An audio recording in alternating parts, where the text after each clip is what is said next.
In this video, we're going to answer a question that I get asked a lot, especially during live streams. The SATA connector on my hard drive is broken. Should I just throw it away?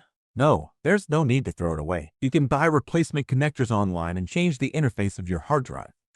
However, doing this at home is quite difficult. You'll definitely need a hot air station and at least some basic technical knowledge. Now, let's walk through how to do this using a hot air rework station. First, I cover the plastic parts with aluminum tape to protect them. Then I apply flux to the area we'll be working on. We've set the hot air gun to 400 degrees Celsius and are ready to begin the removal process. We also need to insulate some sensitive components on the board.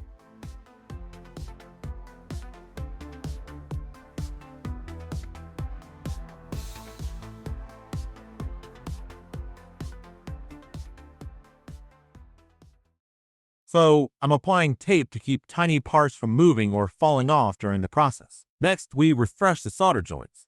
This is important because we won't be able to apply solder from the outside later. Since we'll be soldering the new connector legs onto these pads, this step is absolutely necessary. I highly recommend using thin solder for this part. Installing the new interface is quite easy. There are guide channels on it, and once you align them properly, the part fits perfectly into place. Now it's time to solder. You need to be very careful during this step. Press each leg down briefly and release. It should settle onto the solder pads underneath. Be patient and avoid rushing. Touch each leg with the soldering iron just once, and that's usually enough.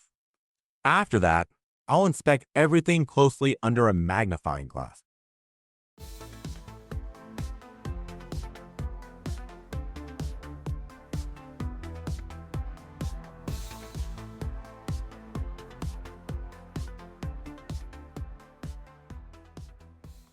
Once we've cleaned the area with thinner, you can dry it using a hairdryer or by setting your hot air station to 100 degrees Celsius. At that temperature, it works like a hairdryer. If you're using synthetic thinner, be extra careful while drying to ensure no moisture remains.